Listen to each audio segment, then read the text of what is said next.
A blessed day to you, all my sports to the bone people. Welcome back to the channel. Thank you all for tuning in. Hope everybody's doing okay. Hope you're all having a wonderful day so far. All right, my people.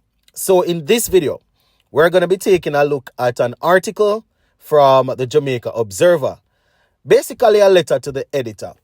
And in this, we see where the writer, is saying that West Indies cricket has been struggling over the last 30 years, but the administrators have constantly paid attention to development at the regional level. That's what they're saying. So we're going to be sharing that article, and as I go through, I will be on screen showing you, something that my friends and I did when we were in Jamaica growing up, growing up, we always wanted to make sure that we had something to play cricket with. If we were out of tennis balls, if we were out of regular cricket balls, then we always made sure there was something. So as we go through this video, I will be on screen, showing you a ball that we usually make. It's made out of bicycle tube. You understand? Sometimes your parents would give you a couple of balls, but after a period of time, they're not going to keep on replenishing them.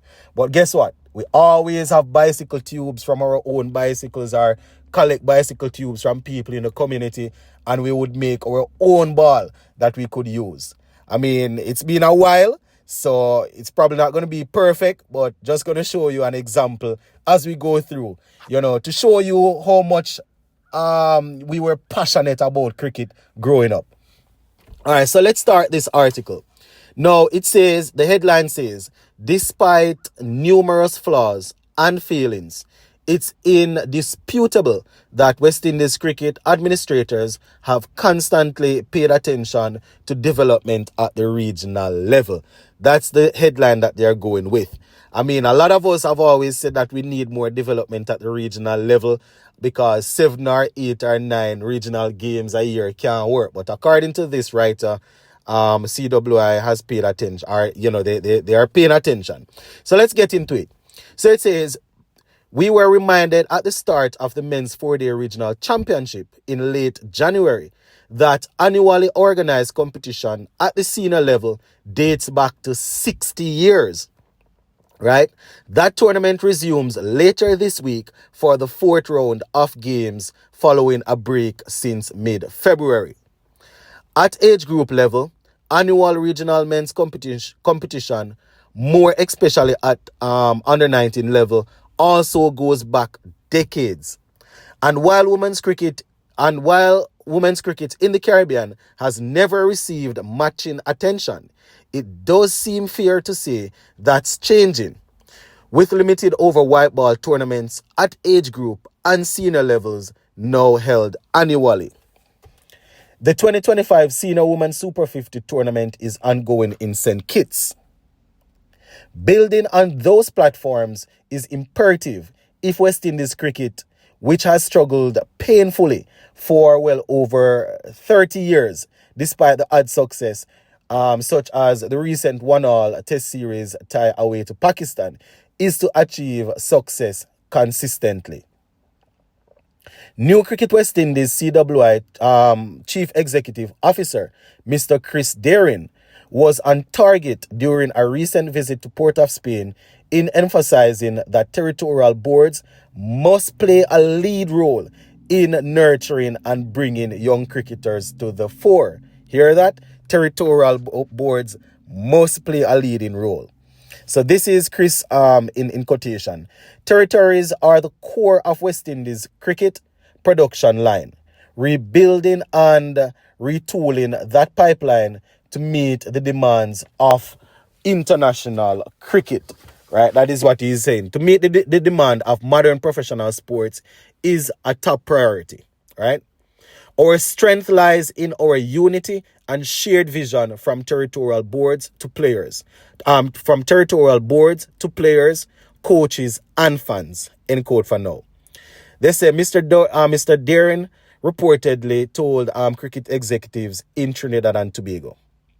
And against the backdrop of recent divisions regarding efforts to reform cricket governance regionally, Chris argued that, and I quote, while there may be healthy tensions at times, our collective focus must be on building strong partnerships, investing in development, and creating a sustainable structure that benefits everyone. End quote for now.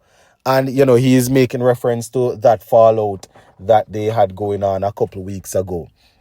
The article goes on and it says, he also said that his role involves, quotation, working alongside all stakeholders to shape policies and innovative strategies that will propel the game forward. When our territories are strong, West Indies cricket is strong, end quote for now. And I 100% agree on that. I wasn't around back then, but I see videos and read a lot of articles of when we had regional tournaments. It would seem as if it's international cricket, because you would have the great batsmen and the great bowlers of West Indies cricket from different territories coming up against each other and doing it big time. So I 100% agree that when the territories are strong, then West Indies cricket is strong.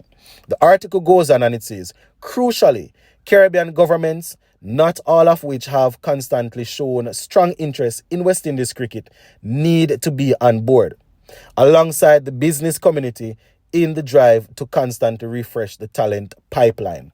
Right, before we continue the article, I shared a story a couple of days, probably yesterday or a couple of days ago, where prime ministers from around the region, they have decided that they want to put together a fund of 100 million over the next 10 years to make sure that West Indies cricket is supported. Right.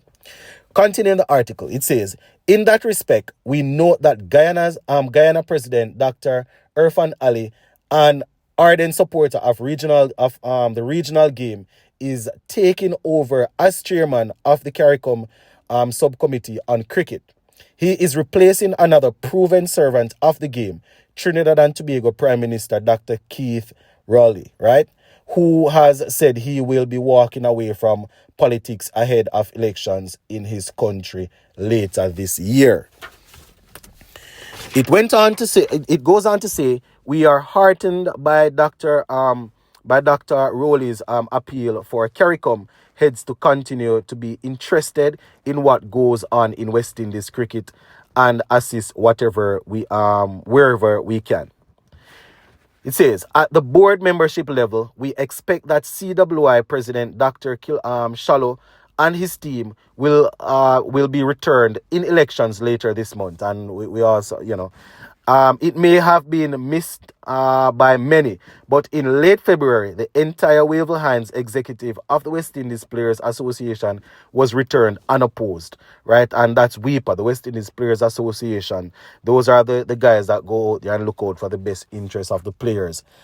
Say for example, they meet some sort of trouble out there. If there's some drug test that they say they feel, or the WIPA would come out and speak on their behalf. So it finishes in saying, continuity does have a place for the greater good of West Indies cricket, even in these rapidly changing times. Right, so they are saying that it's good to see that Wave Lions and his executive, they were returned, as we will have some sort of continuity going on there. So they are saying that if the same thing happens with CWI for a period of time, then we might see some good changes going on. Now, the person here makes a lot of good points, my people, a whole lot of good points in this writing here.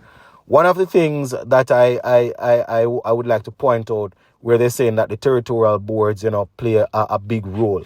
I definitely agree with that. They also said that I think it was the CEO that I quoted where he was saying that all the boards, they're on the same page and they are moving forward with the vision of CWI. And I will keep on saying that. Territories are always going to try to win the regional titles.